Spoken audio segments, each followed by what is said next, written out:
살아가는 비밀. 두 번째 비밀. 첫째는 날마다 예수님을 초대하시고, 두 번째는 날마다 예수님께 기도하십니다. 날마다 그분을 초대하실 뿐만 아니라 그분께 날마다 정말 기도로 교통하는 거예요. 자, 오늘 본문을 계속 읽겠습니다. 요한복음 2장 3절. 2장 3절 다 같이 읽겠습니다. 시작. 포도주가 떨어집니다. 예수의 어머니가 예수에게 이르되 저들에게 포도주가 없다. 자, 여기 2장 3절은 포도주가 떨어졌다. 뭐예요? 문제가 생겼다. 문제가 생겼다는 것을 성경이 기록합니다.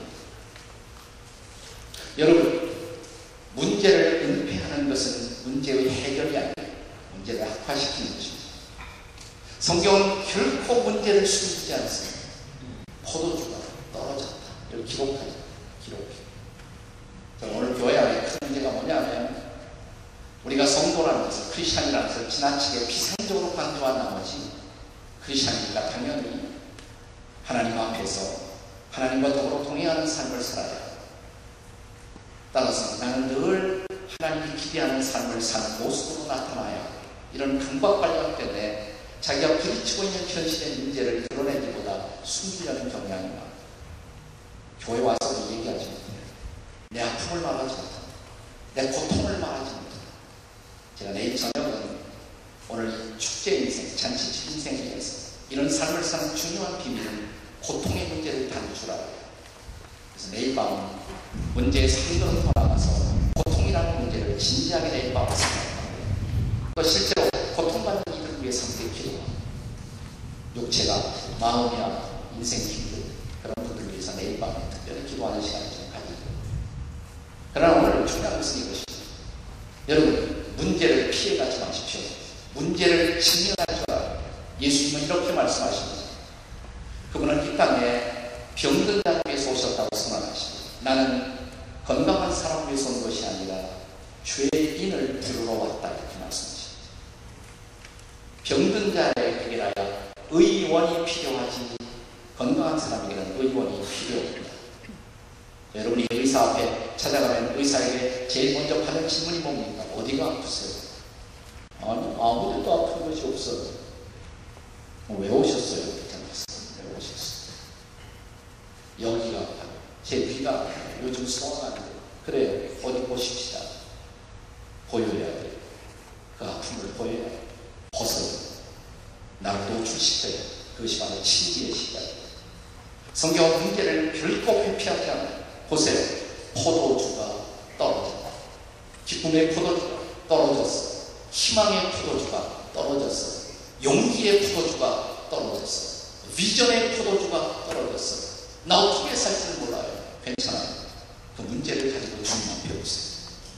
자, 오늘 보면 이 갈릴리 가나의 혼인 잔치집의 놀라운 기적, 예수님의 공생애를 이루는 첫 번째 기적, 이 기적의 위대한 잔치는 문제와 더불어 시작해요. 문제와 더불어. 포도주가 떨어져요. 근데 이 떨어진 문제, 이 문제를 바라보면서 이 문제를 해결하기 위해서 등장하는 중요한 인물이 예수님의 어머니죠. 여기 예수님의 어머니는 기도의 역할 모델, 롤 모델로서 예수님의 어머니가 등장합니다. 자, 예수님의 어머니가 그 포도주가 떨어진 문제를 갖고 누구에게 달려왔어요? 누구에게 왔습니까? 예수님에게 왔어요. 와서 뭐라고 말했습니까? 저들에게 포도주가 없다. 자, 문제를 가지고 예수님 앞에 달려왔어요. 그리고 문제를 직보합니다. 포도주가 떨어졌어요. 이게 바로 기도의 시간이죠. 우리 문제를 발견하고, 문제를 인정하고, 문제를 직시하고, 문제를 붙들고 주님 앞에 나오는 이것이 기도의 시간이 아니겠습니까? 나는 여러분들이 결코 문제를 은폐하지 않는 분들이 되시기 바랍니다. 문제를 인정하는 것을 두려워하지 마십시오. 세상은 어차피 문제와 사는 것을 배워야 돼요. 뉴욕의 유명한 크리스찬 카운슬러가 살았는데 어느 날 어떤 젊은이가 찾아왔어요. 자기 직장 상담을. 직장에 어려움이 많다고. 참 어려움이 많아요. 나는 도저히 내가 근무하는 직장에 더 이상 적응할 수 없을 것 같다. 여러 가지 얘기를 왔다 갔다 주고받다가 갑자기 청년이 카운슬러에게 이렇게 말하고, 박사님, 그런데 박사님은 발도 넓고 아시는 분도 많은데 저에게 직장 하나 소개해 줄 수 없어요? 저는 더 이상 제 직장에 나갈 수가 없어요. 박사님이 한번 문제 없는 직장 하나 소개해 주세요. 문제 없는 직장 하나 소개해 주세요. 문제 없는 직장이라 한참 생각했어요. 그래, 소개하지 못해. 소개하지. 정말입니까? 정말이지. 당장 소개하지 마. 따라 나오라. 정말이에요? 박사님 당장 따라 나오라. 자기 타에 태웠대요. 쭉 좀 몇 블락 드라이브를 하다가 오른쪽으로 가서 센트럴 파크 공원 옆에 보니까 세미트리가 있는데 공동묘지 옆에서 갑자기 내리다 오고, 아니 여기 왜 내려요? 그러니까 당신에게 문제없는 직장을 소개하려고 합니다. 여기가 이 지상에서 문제가 없는 유일한 직장이다. 사랑하는 여러분, 우리가 살아있다는 것은 문제와 토로 살아가는 것을 뜻해요. 문제와 토로 살아가는 것. 문제가 있다는 것이 문제가 아니라 문제를 극복하지 못하는 것입니다. 자, 문제를 극복하기 위해서 주님이 저와 여러분에게 가르쳐 주신 가장 위대한 삶의 방편, 그것이 바로 기도예요. 기도. 문제를 붙들고 주님 앞에 달려올 줄 아는 것. 자, 포도주가 떨어졌다. 예수님의 대답이 4절 다 같이 읽겠습니다. 4절 다 함께 같이 읽겠습니다. 시작. 예수께서 이르시되 여자야, 나와 무슨 상관이 있나이까? 내 때가 아직 이르지 아니하였나이다. 비상적으로 이 구절을 들으면 마치 예수님이 그 어머니의 요청을 거절한 것처럼 보여집니다. 그러나 예수님의 어머니는 그것을 거절로 받아들이지 않았음이 분명합니다. 그것은 다음 절에 의해서 우리가 알 수가 있죠. 5절 다 같이 읽겠습니다. 5절 다 같이 시작. 그의 어머니가 하인들에게 이르되 너에게 무슨 말씀을 하시든지 그대로 하라. 어머니는 믿은 거예요. 그분은 말씀을 할 것이고 그분이 말씀하시면 이 문제는 해결될 수 있다고 믿었어. 그런데 우리가 이 본문을 접근할 때 4절에서 예수님의 그 응답 가운데서 우리 마음에 걸리는 것이지 않습니까? 그 어머니를 향해서 예수님이 뭐라고 말씀하세요? 여자예요. 이렇게 해도 괜찮을까요? 우리 120년 전 한국 땅에 처음 기독교의 복음이 상륙할 때 유교 성기한 사람이 교회에 나갈까 말까, 예수를 믿을까 말까, 기독교에 관심을 갖고 교회 나왔다가 요한복음 2장 4절을 발견하고 즐거움을 해서 물러갔다. 어떻게 어머니를 여자라고 할 수가 있어요? 나는 성경을 번역하는 사람들이 조금 더 신중했으면 좋았겠다 이런 생각을 합니다. 개역 개정판이 나오면서 제가 이거부터 봤어요. 바뀌었나? 안 바뀌었어요. 그대로 나왔어요. 원래 히라보에서 여자라는 단어는 그나이라는 단어가 쓰였습니다. 그나이. 다시 따라서 그나이. 옆에 분들에게 발음도 좋으십니다. 근데 이게 사람을 낮추는 그런 표현이 아니에요. 낮춘말이 아니에요. 높임말. 저 유명한 로마의 황제 어거스투스, 그 시대의 유명한 퀸 클레오파트라를 만났을 때 황제에게서 여자를 향해서 처음에 나왔던 단어가 바로 이 단어였다고 합니다. 그날 여인이시. 영어로 말하면 레이디죠. 레이디. 이 땅에서는 대통령 마누라를 뭐라고 부릅니까?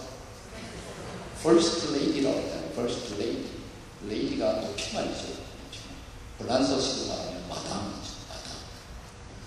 제가 파리에 갔는데 어떤 교회 가서 집회하기 직전에 자매들이 모여서 대화를 하더라고요. 살짝 지나가다 들었어요. 들어보니까 뭐냐면 그 대화의 내용이 마담이라는 단어가 얼마나 고상한 단어예요. 마담이라는 단어. 마담이라는 단어가 그렇게 좋은 단어였구나. 네. 자, 예배가 끝났어요. 이제 그 친교실에 나와서 친교를 하는데 아까 보았던 자매들이 있더라고요. 이게 제가 지나가면서 그 자매에게 그랬어요. 어이 김마담. 그러니까 갑자기 한 자매가 정색을 하고 저한테 따지더라고요. 목사님 그렇게 부르면 어떡하냐고. 내가 아까 들었는데 여러분들의 대화를 마담이 아주 고상한 단어로 해서 불러봤다. 근데 그 자매, 근데 목사님의 김마담이 아니고 마담 김이라고. 김마담과 마담 김은 하늘과 땅의 차이가 있어요. 제가 그때 알았어요. 네, 오늘 옆에 여러분 옆에 자매님이 계시면 오늘은 집사님, 권사님 이런 거 다 빼고 옆에 여자분이 계시면 마담 파, 마담 기 불러보겠습니다. 시작 한번 불러보겠습니다. 와이 기분이 안 나쁘시죠? 여러분 중에 여자애라는 단어 때문에 실족할까봐 설명이 길어졌습니다. 예수께서 이르시되 여인이시여 나와 무슨 상관이 있나이까 내 때가 이르지 아니하나이까. 이 말을 예수님의 어머니 마리아는 거절로 받지 않았습니다. 이렇게 말씀하십니다. 그가 말씀하신 것이다. 그리고 그가 말씀하시면 모든 일을 해결될 것이다. 믿었어요. 여러분 우리가 기도의 자리에 나올 때 정말 그분이 내가 주님 앞에 내놓은 문제에 관해서 그분은 개입하실 것이고, 그리고 그가 말씀하실 때 그분은 반드시 이 일을 통해서 당신의 거룩한 뜻을 드러낼 것이다 믿으십니까? 믿음으로 기도하십니다. 오직 믿음으로 구하고 조금도 의심하지 말라. 의심하는 자는 마치 바람 위에 요동하는 바다 물결 같은. 믿고 구한 것은 받은 줄로 믿으라. 그리하면 그대로 되리라. 기도하십니다. 정말 기도하십니다. 한번 옆에 있는 분에게 정말 기도하며 사십니까? 한번 물어보세요. 시작. 정말 기도하며 사십니까? 우리 가운데는 문제가 생길 때만 기도하는 사람이 있어요. 문제만 생길 때. 근데 평소에 기도 안 하는 사람들이 문제가 생겼다고 갑자기 기도하려고 그러면 기도가 될까요? 쉽지 않아요. 쉽지 않아요. 저는 정말 정상적인 그리스도인의 삶 가운데 가장 중요한 것은 기도가 습관이 되는 삶이라고 생각합니다. 기도가 습관이 되는 삶. 한국말은 습관이라는 단어를 다소간 피하는 경향이 있습니다. 그러나 습관이라는 것은 아주 좋은 말이에요. 습관은 좋은 단어예요. 우리가 자녀들을 양육할 때 자녀들에게 좋은 습관을 길러주면 저는 자녀 양육의 90%는 이미 끝난 것이다 생각합니다. 자기 말에 책임지는 습관, 근면한 습관, 교회 가는 습관, 기도하는 습관, 얼마나 중요하지. 우리가 누가복음 읽어보시면 십자가를 지시기 전날 밤 예수께서 감람산에 겟세마네 동산에 들어가던 예수님의 모습을 복음서의 기자는 이렇게 기록하고 있습니다. 따라서 예수께서 습관을 따라 감람산에 가시더라. 뭘 따라가셨다고요? 습관을 따라. 내일 십자가를 지시니까 안 하던 기도하기 위해서 갑자기 예수님이 겟세마네 동산에 가신 것이 아니라 거기 가서 기도하는 것은 그분의 거룩한 습관입니다. 기도가 습관이 돼요. 큐티가 습관이 돼요. 모든 날의 큐티가 항상 감동 있는 것은 아니에요. 모든 새벽 기도회가 항상 감동 있는 것은 아니에요. 그것이 습관이 되어 있으면 어려움이 찾아올 때 기도하는 습관을 가지고 돌파해요. 기도하다 보니까 거기서 새 힘을 얻어요. 거기서 새 힘을. 기도가 습관이 되는 게 매우 중요한 것이죠. 그 문제를 가지고 곧장 주님 앞에 나왔어요. 그리고 마치 내 기도의 자리에서 다시 일어설 수 있는 새 힘을 얻는 것입니다. 나는 여러분에게 기도의 거룩한 습관이 이루어지기를 주의 이름으로 축복합니다. 제가 어떤 책을 읽다 보니까 아프리카에 많이 소식하는 새 이야기가 있어요. 세크레터리 벌드라는 새, 아프리카에 많이 소식하는 새가 세크레터리 벌드. 새 이름이 괴상해요. 번역하면 비서새. 이 새는 평소에 좀 날 수가 있는 새예요. 평소에는 잘 나르는 새인데 위험을 감지하고 누군가가 나를 노리고 있다. 사냥꾼이 노린다. 다른 짐승이 나를 노린다. 위험을 감지하면 좀 날 수 있는 새가 그나마 날지 못하고 기다가 붙잡히는 새. 이게 세크레터리. 난 그 새의 특성을 묘사하는 글을 읽다가 이런 생각이 들었습니다. 그게 꼭 내 꼬라지다. 기도해야 할 때 기도하지 못하는, 기도의 날개를 펼쳐야 할 때 기도하지 못하는 내 모습과 꼭 같지 않습니다. 우리가 문제가 왔을 때 문제를 돌파하려면 내게 기도의 거룩한 습관이 형성되었어요. 날마다, 매 순간순간마다 내 삶의 한복판 속에서